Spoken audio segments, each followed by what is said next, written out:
नमस्कार साथियों, मैं देवनारायण सेन स्वागत करता हूं आप सभी का उड़ान आईएएस एकेडमी के ई लर्निंग प्लेटफॉर्म में। आज मैं महिला पर्यवेक्षक के संबंध में विज्ञान के बहुत ही महत्वपूर्ण एमसीक्यूज को लेकर आप सभी के सामने उपस्थित हुआ हूं। आगे बढ़ने से पहले आप सभी के लिए विशेष जानकारी। हमारे संस्थान की तरफ से महिला पर्यवेक्षक परीक्षा के लिए मैराथन क्लासेस का जो आयोजन किया जा रहा है, उसी क्रम को जारी रखते हुए संपूर्ण सामान्य ज्ञान के विषयों को लेकर हम 23 अगस्त को दोपहर 1 बजे आपके सामने उपस्थित होंगे। तो आप इस वीडियो का अधिक से अधिक लाभ प्राप्त कीजिए। साथ ही साथ हमारे संस्थान के द्वारा 25 अगस्त से हेड ऑफिस में सीजीपीएससी प्री प्लस मेंस की क्लासेस जो है शुरू हो रही है, जिसका समय रहेगा शाम 5:30 बजे से 8:30 बजे तक।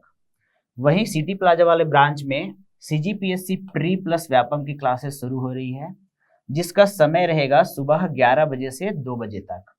प्रथम 30 छात्र हेतु फीस में विशेष छूट दिया जा रहा है, तो आप अधिक से अधिक इसका फायदा ले सकते हैं। साथ ही साथ राज्य स्तरीय सीजीपीएससी प्री टेस्ट सीरीज और CGPSC mains mega test series का आयोजन भी किया जा रहा है, तो आप इस टेस्ट सीरीज में भाग लेकर अपने तैयारियों को परख सकते हैं। साथ ही आपको बेहतर मार्गदर्शन यहाँ पर दिया जाएगा। वहीं सीजीपीएससी मॉक इंटरव्यू भी हमारे संस्थान के द्वारा लिया जा रहा है। अधिक से अधिक जानकारी के लिए आप नीचे दिए गए नंबरों पर संपर्क कर सकते हैं या हमारे संस्थान में विजिट कर सकते हैं। चलिए बढ़ते हैं प्रश्न की तरफ। हमारा पहला प्रश्न है, मनुष्य के कानों में कितनी हड्डियां हैं? प्रश्न के अकॉर्डिंग अगर हम बात करें तो मनुष्य के कान में टोटल हड्डियों की संख्या होती है 6 हड्डियां जो है मनुष्य के कान में पाई जाती है। एक कान में 3 हड्डी और दूसरे कान में 3 हड्डी। कौन कौन सी हड्डी है? तो उसका नाम है मैलियस, इनकस और स्टेपिज। ये जो 3 हड्डी है हमारे एक कान में मौजूद होता है, तो दोनों कान को मिलाकर टोटल हड्डियों की संख्या 6 हो जाती है।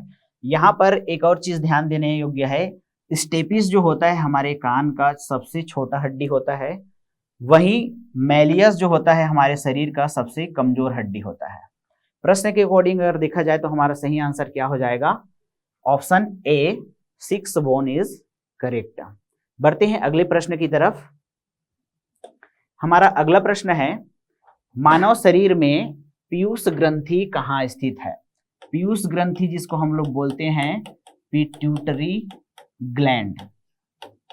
इसी ग्रंथि को हम लोग मास्टर ग्रंथि भी बोलते हैं, और मास्टर ग्लैंड जो होता है हमारे शरीर में ब्रेन में मौजूद है। ब्रेन में मौजूद होने के कारण यहां पर हमारा आंसर हो जाएगा option D is correct answer. Pituitary gland या पीयूष ग्रंथि जहां पर मौजूद होता है वो हिस्सा एक कैविटी का क्षेत्र होता है, जिसको हम लोग बोलते हैं सेला टर्सिका।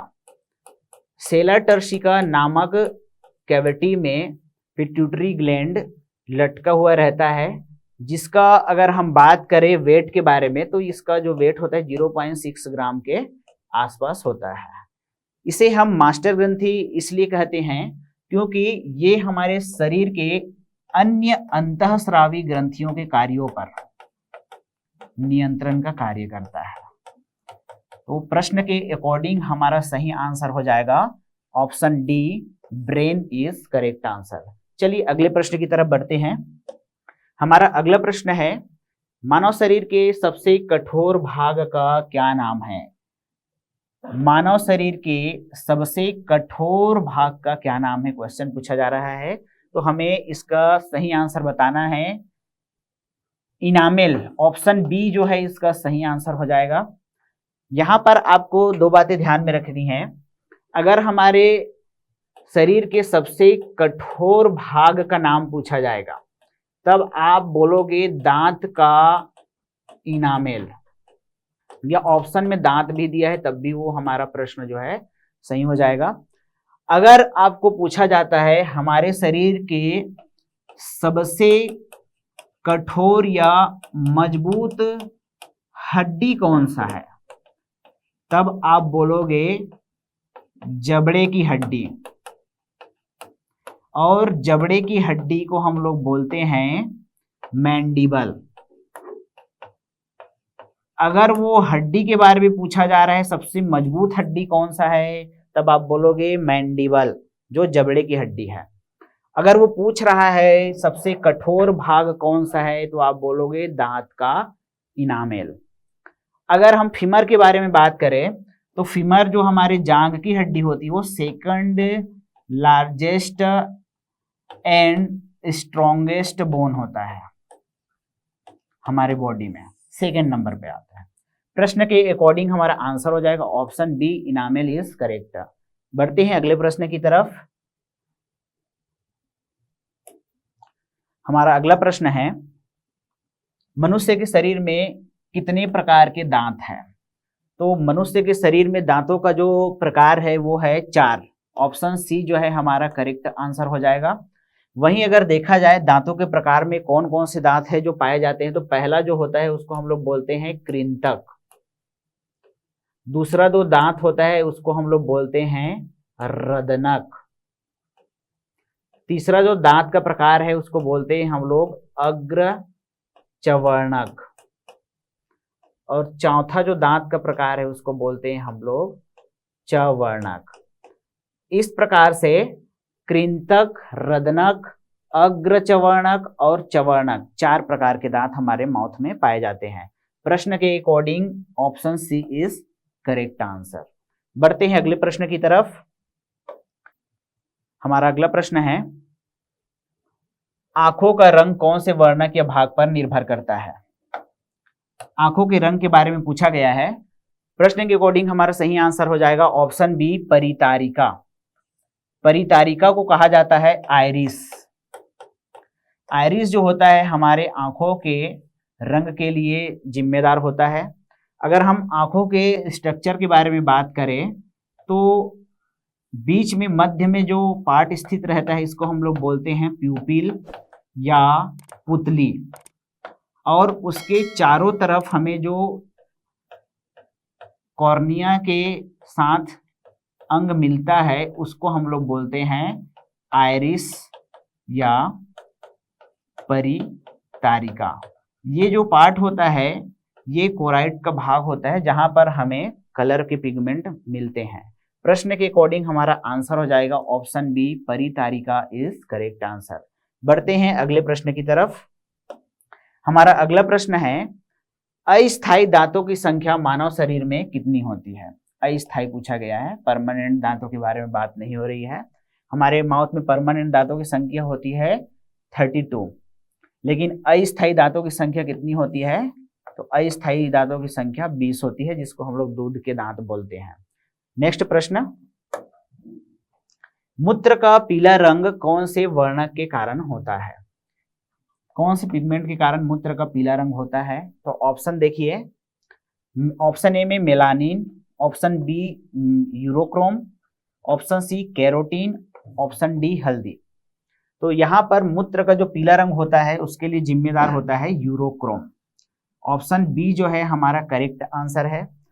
मेलानिन की अगर हम बात करें तो मेलानिन जो होता है वो त्वचा में स्रावित होने वाला एक प्रकार का पिगमेंट तरल है जो सांवले रंग के लिए जिम्मेदार होता है। प्रश्न के अकॉर्डिंग हमारा सही आंसर क्या हो जाएगा? Option B, urochrome is correct. बढ़ते हैं अगले प्रश्न की तरफ। अगला प्रश्न है, मानव शरीर में कितनी मांसपेशियां पाई जाती है?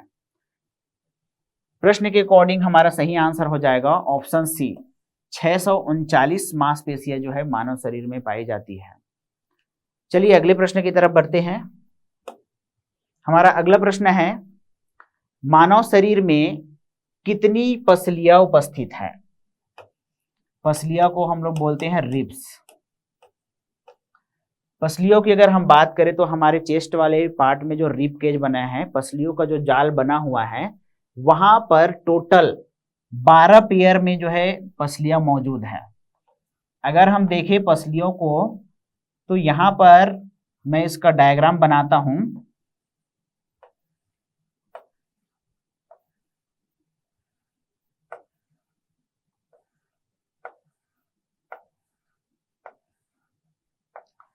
ये जो है टोटल 12 जो है बोन यहां पर मौजूद रहता है, जो रहता है जोड़ी में या पेयर में। इसमें अगर देखा जाए तो जोड़ी में तो 12 है, संख्या में कितना हो जाएगा, ये टोटल 24 हो जाएगा। तो 24 होने के कारण हमारा आंसर क्या हो जाएगा, ऑप्शन बी करेक्ट हो जाएगा। वहीं कुछ और फैक्ट है इसके बारे में जो हमें जानने हैं। ये जो सामने का जो हड्डी होता है जहां पर रिब्स जुड़ा होता है, जो चेस्ट के बिल्कुल सामने होता है और वी शेप में हमें नजर आता है, इस हड्डी को हम लोग बोलते हैं स्टर्नम। तो व्यापम में ये भी क्वेश्चन पूछा जाता है कि मानव शरीर में स्टर्नम नामक बोन जो होता है वो कहां पर पाया जाता है।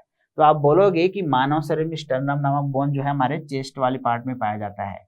अगर प्रश्न पूछा जाता है कि मानव शरीर में हमारे चेस्ट वाले पार्ट में कितनी हड्डियां है, रिब्स को नहीं बोला गया है, तो आप बोलोगे टोटल 25, क्योंकि 24 तो हो जाता है हमारा पसलिया और एक ये जो हड्डी है मोटा वाला स्टर्नम, तो टोटल हो जाएगा 25। अगर वो सिर्फ रिब्स पूछ रहा है तब आप बोलोगे टोटल कितने होते हैं, 24 होते हैं। प्रश्न के अकॉर्डिंग हमारा सही आंसर हो जाएगा ऑप्शन बी इज करेक्ट। बढ़ते हैं अगले प्रश्न की तरफ।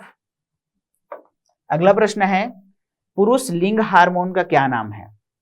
मेल सेक्स हार्मोन के बारे में पूछा गया है। यहां पर ऑप्शन ए एवं बी में प्रोजेस्टेरॉन और एस्ट्रोजन को दिया गया है। ये जो है फीमेल सेक्स हार्मोन होता है।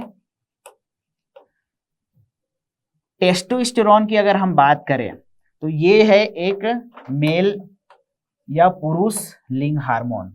प्रश्न के अकॉर्डिंग हमारा आंसर हो जाएगा ऑप्शन सी इज करेक्ट। अगला प्रश्न देखते हैं। अगला प्रश्न है, नए जन्म शिशु में कितनी हड्डियां होती है। नए जन्म शिशु की बात करें तो हमारा जो आंसर हो जाएगा ऑप्शन डी 300 हड्डियां जो है करेक्ट आंसर हो जाएगा। जब शिशु का जन्म होता है तो उस समय उसका बॉडी काफी सॉफ्ट होता है और बॉडी के अंग जो होते हैं आगे चलकर विकसित होने वाले हैं, विकास करने वाले हैं, ग्रोथ करने वाले हैं। तो वहां पर जो बोन होते हैं वो छोटे छोटे टुकड़ों में मौजूद होते हैं, इसलिए इसकी संख्या जो होती है 300 के आसपास पहुंच जाती है। जैसे जैसे बॉडी ग्रोथ करता है आकार में, हाइट में, वैसे वैसे ये हड्डियां जो है जुड़ती जाती है। जब वयस्क अवस्था आ जाता है तब टोटल हड्डियों की संख्या जो हो जाती है 206 हो जाती है। प्रश्न के अकॉर्डिंग हमारा सही आंसर क्या होगा, ऑप्शन डी इज करेक्ट। बढ़ते हैं अगले प्रश्न की तरफ। हमारा अगला प्रश्न है, पौधों में जल परिवहन के लिए जिम्मेदार है। जल परिवहन, वाटर ट्रांसपोर्ट के बारे में पूछा गया है। तो जल परिवहन के लिए पौधों में जिम्मेदार होता है जाइलम। पौधे की जड़ें जो है जाइलम के माध्यम से मिट्टी में मौजूद पानी को अवशोषित करती है, जहां पर खनिज लवण भी मौजूद होता है। प्रश्न के अकॉर्डिंग हमारा सही आंसर हो जाएगा ऑप्शन बी इज करेक्ट।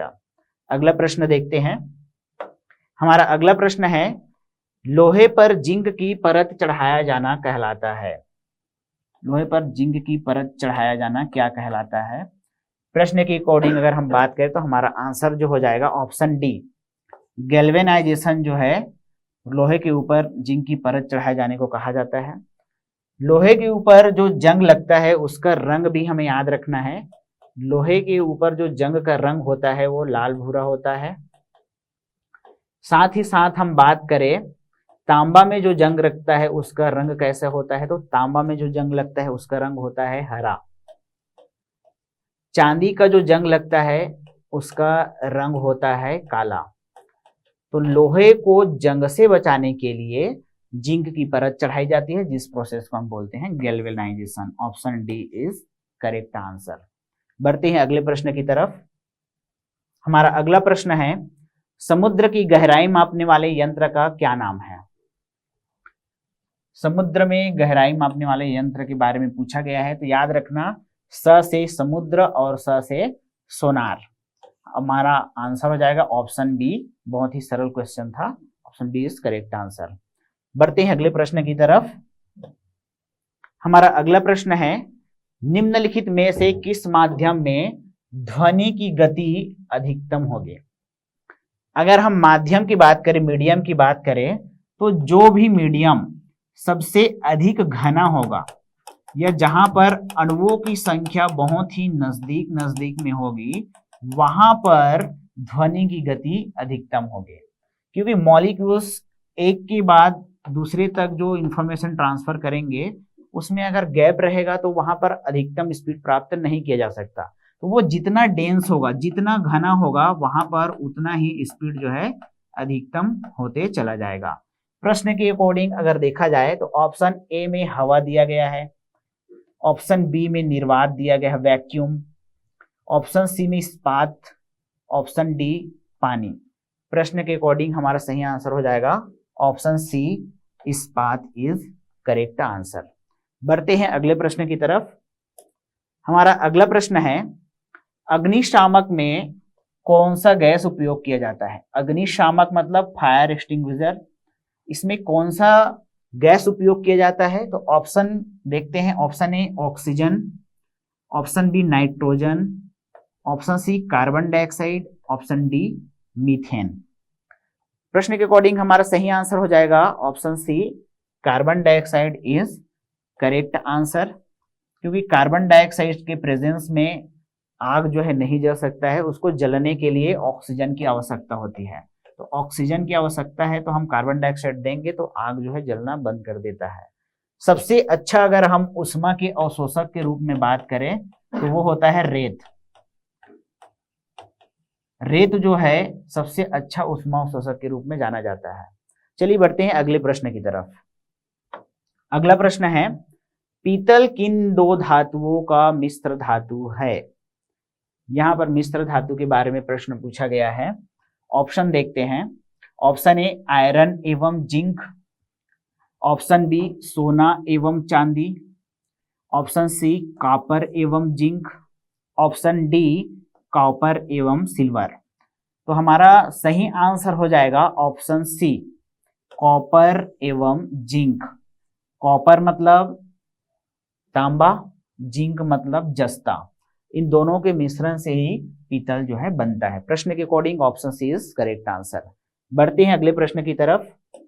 हमारा अगला प्रश्न है, सोडियम बाइकार्बोनेट का सामान्य नाम क्या है? सोडियम बाइकार्बोनेट NaHCO3, इसको हम लोग बोलते हैं खाने का soda. Option A is correct answer.